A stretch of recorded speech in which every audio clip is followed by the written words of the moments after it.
It's time to get away.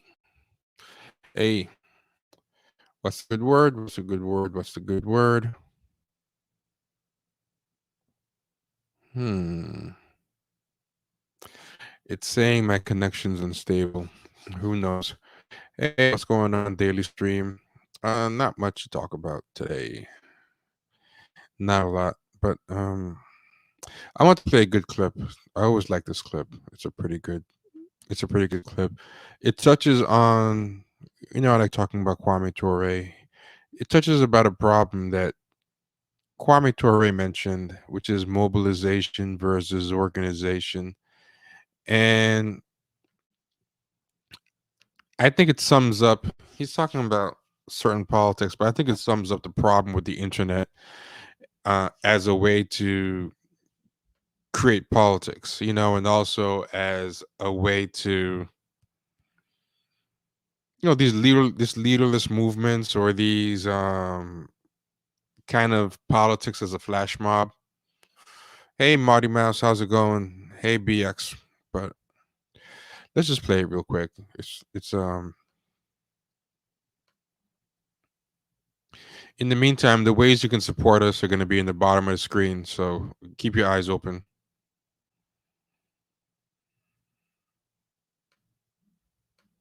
The world is divided into many, many different categories, but one of the categories which interests those of us who are concerned with advancing humanity the most is that between the conscious and the unconscious. This division between the conscious and the unconscious must be properly understood. The people instinctively love freedom, and they will instinctively fight for freedom. But you cannot win freedom on instincts. You can only win freedom on reason.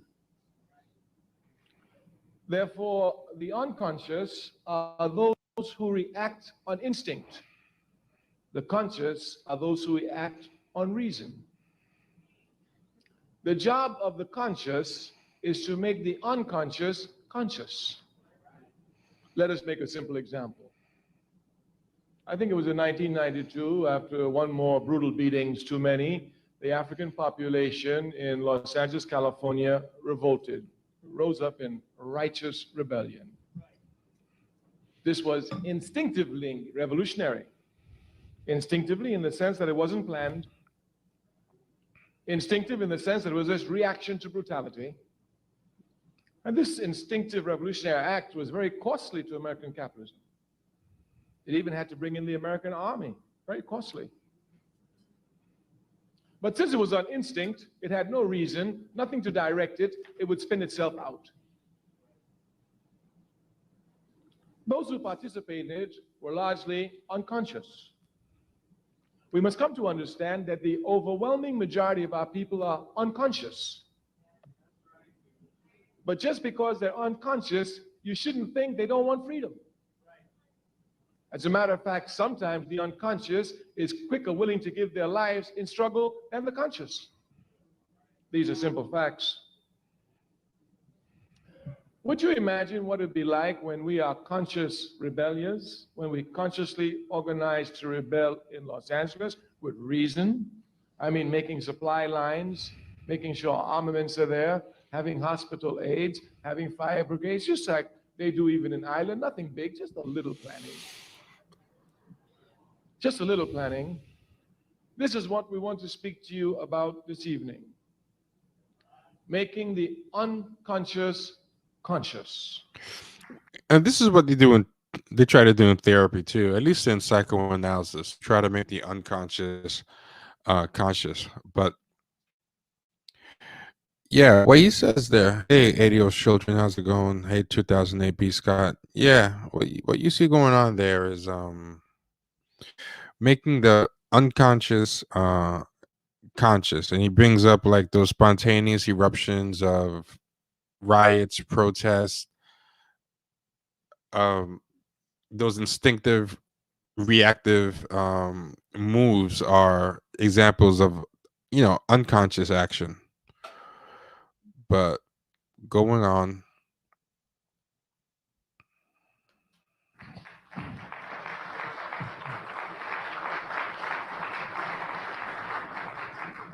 Now, we must say from the very beginning, underline the word only, the only route to consciousness is through struggle. Now, for example, we've shown you the unconscious struggle. Those who rose up in righteous rebellion against the state police in Los Angeles, they were consciously involved in struggle. Involved in struggle, unconscious, but involved in struggle. The conscious must understand precisely what their task is, and we've said this 2 years ago here, we repeat it. Ours is not to teach people to be conscious, but to make them conscious of their unconscious behavior. Our That's heavy. task is not to teach the unconscious to be conscious, but to make them conscious of their unconscious behavior. Because unconsciously, instinctively, they seek freedom. What we must do is make them conscious. Look, you want freedom anyway. Let's be serious. Let's sit down. Let's plan it. Let's wage protracted war, and let's tear down the system and walk on to liberation. It's as simple as that.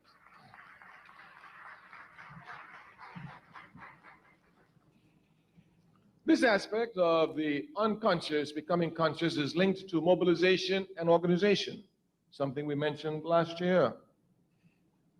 We must make clear distinctions between mobilizers and organizers. To be an organizer, you must be a mobilizer. But being a mobilizer doesn't make you an organizer. Much confusion is to be found here. Malcolm X was a great mobilizer. He was a great organizer. Martin Luther King was a great mobilizer. He was not a great organizer. Mm-hmm. These facts can be easily seen from King and Malcolm. When Malcolm went to a place, he left a mosque. When King went to demonstrations, he broke down desegregation and he moved on.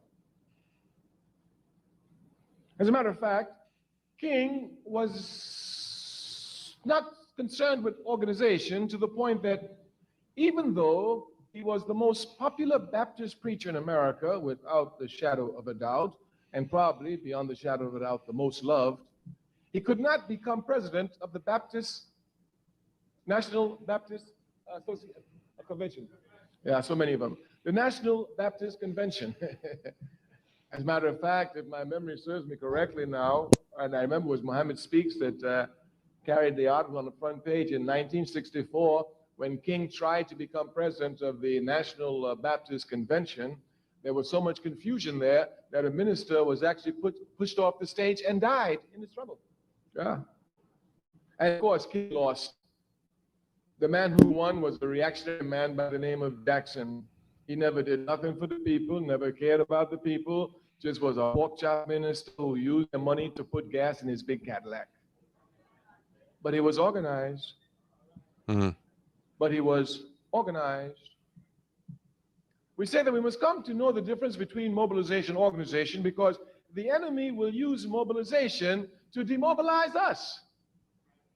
Mobilization is very easy, very, very easy.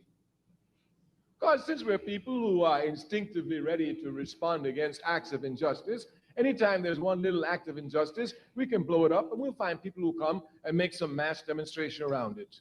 Miss Sally lost her job. Let's rally. She'll get her job back. People will come and rally. So-and-so got kicked out of school because the teacher's unjust. The people will come and George Floyd. rally. They will come to rally at issues.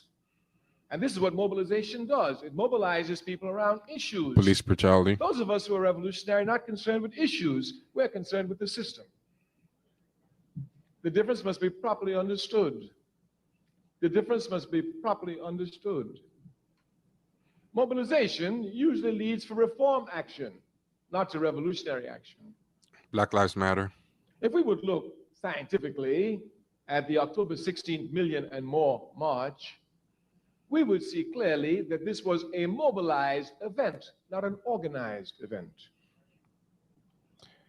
And this is a big problem with Black Lives Matter in general, particularly the national organization, not the local ones. I hear some of the local ones do pretty good, but they're very great at mobilizing people. But the internet is great for mobilizing people in general. Like, you're not gonna go on Twitter and find a thread outlining a very detailed plan, but you will see a thread announcing, a protest somewhere, or social media in general. You see Instagram post for, a protest somewhere, but it's not a place to form an ideology to really explain detailed organizing. I think organizing has to be kind of done in the real world to some degree, or at least, offline, I would say. But continuing, this is almost over. It's a really long clip, but we like 2 minutes left. We must know clearly the difference between mobilization and organization. One of the characteristics of mobilization is that it is temporary. Which is why George Floyd protests have and the Breonna Taylor protests have kind of, that noise is kind of fizzled out, because mobilization is instinctive, it's reactive, it's unconscious, and it's hard to keep going for a sustained amount of time. That's why they keep burning out. Organization is conscious and rational, and can keep can stay in the game a long time because it's written down, it's thought out, it's scheduled, it's planned. But it can be sometimes kind of sterile sometimes. So, like, the mobilization is a necessary thing too. It's not just that one is good and one is bad, but a lot of the energy, the spontaneity, the explosive power of activism comes from the mobilization, but it's unsustainable as a long term plan. You need a little bit of both. One to emotionally empower it and give it bursts of energy, and the other one to have a plan that keeps going even when you're tired. Organization is permanent and eternal. Clear differences must be made because the unconscious can usually be captured easily around one issue items, around mobilization items, but it's hard to catch them around organization. But these unconscious must be brought to organization. We must transform mobilization to organization. We say the enemy will come and use mobilization to demobilize us. Many brothers and sisters who've been to the Million and More March will say to you, I was there. Well, what are you doing today, my sister? I was there. There weren't many sisters out there, but with a million brothers together, where I had to be. I was there. And then, of course, you find brothers, yeah, I was there. I was there. I helped you. What are you doing today, brother? It's like the Million Man March. If we're not careful, we allow mobilization to become events. The struggle is never an event. It's a process, a continual, eternal process.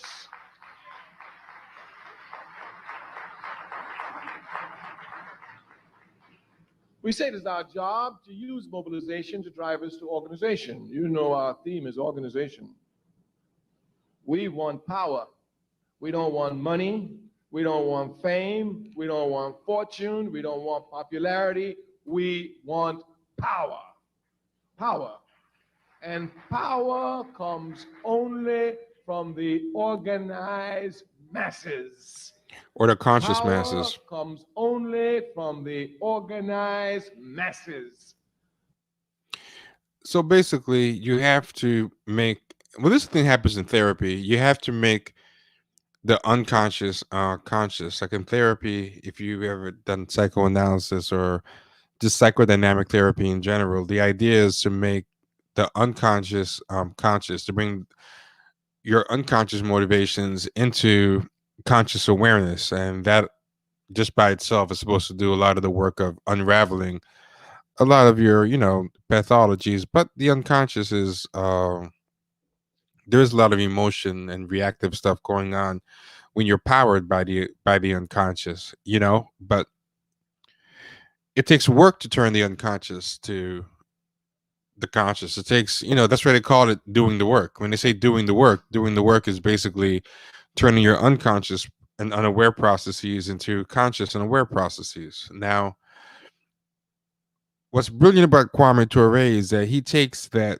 uh, psychological insight, that insight of how therapy works, and something that's pretty Freudian, to be honest, and makes a parallel to organizing and activism. Where he describes something called mobilization, which is the equivalent of the unconscious, and organizing, which is the equivalent of you know conscious awareness. And he talks about, you have to turn mobilizing, which is unconscious and reactive and, short lived and hard to direct, into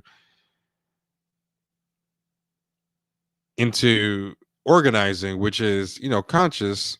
But what's interesting is the same term is used for both. It's called doing the work. If you're turning mobilization to organization, they call it doing the work. If you're in therapy and you're turning your unconscious processes into conscious awareness, that's called doing the work as well. And I don't think it's a coincidence that a lot of people you find in activism and organizing spaces are always using those type of terms. They're always saying things like therapeutic terms, where they talk about where they talk about things like triggering trauma, accountability, um, building community, and all these things. I think there is something. There's a lot of overlaps and parallels. I think between therapy and therapy and activism. But the problem is if it's top to bottom mobilizers, and if mobilization is the unconscious process of activism, then basically all you have is the unconscious leading the unconscious. So it's therapy without anybody actually qualified and enlightened enough and conscious themselves to make everyone else's unconscious process brought into awareness, and to take them from the act of being reactive and mobilizers to being conscious, proactive, and organizers. And that's the problem, I think, with leaderless movements. I think leaderless movements get stuck in the mobilizations phase, which means get stuck in the unconscious phase. And you need a conscious person, or, a parent or an adult in the room to make the unconscious people become conscious, to raise the level of awareness from mobilization to organization, and to change things from reactive and impulsive to proactive and sustainable growth, maturity, whatever you want to call it. That's the maturation process, and without it, possibilities get constricted. You start with a whole bunch of possibility because that explosive energy is great, but if there's no struggle, there's no um maturation work done, that moment of constriction that happens, at the level of struggle and refinement and work, there's no successive expansion into organization and awareness and conscious enlightenment. So yeah, that's why I think none of these things are really going to be sustainable that are happening. That's why I think Occupy Wall Street, you know, that was a great mobilization. It was this unconscious reactive thing, but they failed to turn into something sustainable and conscious. And that's gonna go for a lot of things. So I watch that video like about once every week, once every 2 weeks. It's very Kwame Ture is very underrated as a genius. He's a very underrated as a genius. But yeah, I always recommend people watch that. A lot of people only watch the second half where he describes mobilization versus organization, describes Martin Luther King, and all this stuff is really important. I mean, the lack of organization is kind of why you see Black Lives Matter got shut out of the Biden administration, because they just knew how to keep mobilizing each other into different camps, but they didn't really have a real understanding of organizing. Is also why the remaining chapters are unraveling. Like one fourth of them in open revolt and starting to um, starting to, what's the word? Secede. SECEDE. Yeah. So watch as many Kwame Ture videos as you can. Yeah. Oh, Queen, you missed it. It was a video that we just played, but we're about done anyway. But the video is, I'll give you the name of the video if you want to find it on YouTube. Did I close? Did I close it already? Let me give you the name of the video. I think if you just put, don't just mobilize, organize Kwame Ture, but I think everybody should watch that video. We're gonna be talking about that video a lot in days to come. But this is the video. It's Shaka Ross speaks. Don't just mobilize, organize. Kwame Ture, spelled with S's, probably a British person. Yeah. So that's it. Usual things. If you like the yeah, exactly. Organization is conscious and rational, and I think even more important, sustainable. It's proactive. It's long term. It has potential to be permanent. But mobilization is reactive, unconscious, ephemeral, short lived. It has to be short lived because that level of emotion and energy is made to burn itself out. That's what happened with the second round. And the powers that be understand this. That's why a lot of times they understand they just have to wait things out and try to minimize the damage that comes from the mobilization and reactive period. That's what happened to George Floyd and Breonna Taylor and Ahmaud Arbery protests. It burned itself out if it doesn't get converted. But these new leaderless movements make it really, really hard because the internet, I think, is just so primed for nothing but mobilization.